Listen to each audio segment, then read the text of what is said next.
الشوق شادين لي الفيسبوك. انا تو نطلب نتمنى يسمعني السيد الرئيس والفيسبوك يتقص، ما عشناش فيسبوك. اذا كان فيسبوك باش يعمل لنا كيما هكا، او كان عندنا الاذاعات، وديجا في الاذاعات ثم شكون قاعد يلاتاك في عاود يعاود. ولذا سيد الولي يا سيد الولي، محلاك يا سيد الولي، اعطيهم على روسهم هكاكا. قال كلاب الفيسبوك اللي كلاب شد الفيسبوك فهمني كذا. حاجة طبيعية، الناس اللي شد الفيسبوك هما الناس اللي دعمت قيس سعيد اليوم فهمني، دعمته فهمني من 25 جويلية فهمني، ودعمت المنظومة نتاعو ودعمتكم انتوما فهمتني. هذوما الناس اللي قلنا لهم يا عباد شدوا ثنية صحيحة، فيقوا على رواحكم، ما حابوش يفيقوا.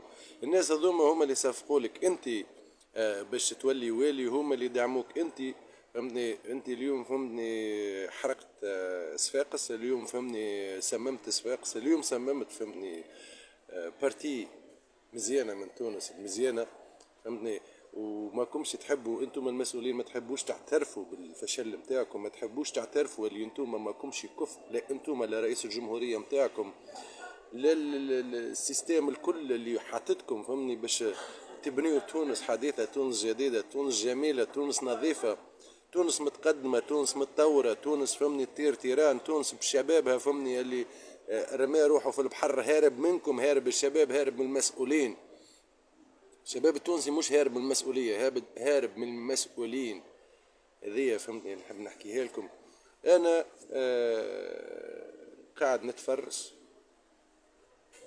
اما ما نجمش ما نعلقش. انك تدعي انه الشعب اللي في يده الفيسبوك اليوم هو كلب فهمتني، يعني يوريك انت كيفاش يعني تراو في الشعب التونسي انت وسيدك قيس سعيد، وانت كوالي ممثل لرئيس الجمهورية في وناطق رسمي باسم رئيس الجمهورية في الدستور في القانون في اللي تحبه. والي هو مسؤول على الجمهورية في الولاية متاعه، هو فهمني عنده الجيش في الجهة هذيك، هو عنده السلطات الكلها. يطالب برئيس الجمهورية انه يسمعه، يعني رئيس الجمهورية مش يسمع فيك انت، ورئيس الجمهورية مش يسمع في حد، ورئيس الجمهورية لا على باله بيك لا على باله بحد. رئيس الجمهورية حاطة كيما الطاسة متاع القهوة فوق البيرو متاعه. هذه المشكلة يا جماعة، هذه اللي يضحك، هذه المضحكات المبكيات، هذه الكارثة الكبرى اللي عايشينها من 25 جويلية، هذه الكارثة الكبرى اللي عشناها فهمني في وقت 25 جويلية اللي قبلها، هذه الكارثة الكبرى اللي احنا غلطنا وساندنا قيس سعيد في 2019.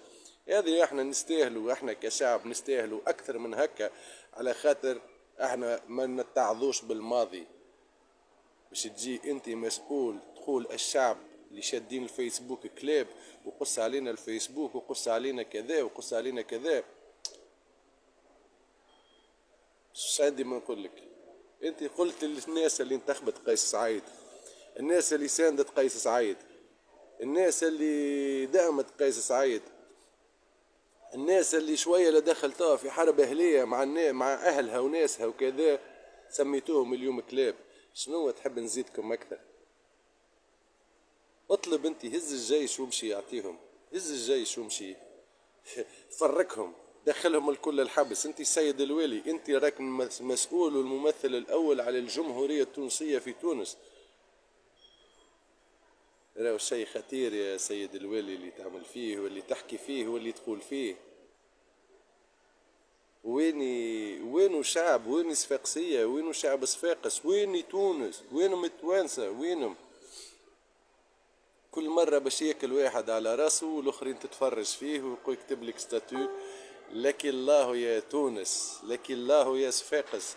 صفاقس اليوم تتحرق وتتخنق وغيره وغيره وغيره، ويطلع السيد الوالي في عوض يطلع يلقى حل الكارثة البيئية والكارثة الإنسانية اللي صارت في المنطقة الترابية اللي هو الحاكم متاعها، اللي هو الوالي، هو الحاكم، هو رئيس الولاية يتسمى، هو رئيس المنطقة هذيك، هو الحاكم متاع شو اسمه الخليفة متاع أمير المؤمنين في ولاية صفاقس. يطلع يدعو يقول أنه الشعب كلاب اللي تستعمل في فيسبوك ويزونا، خلوا لنا الراديوات برك وندعو أنه رئيس الجمهورية يسمعني.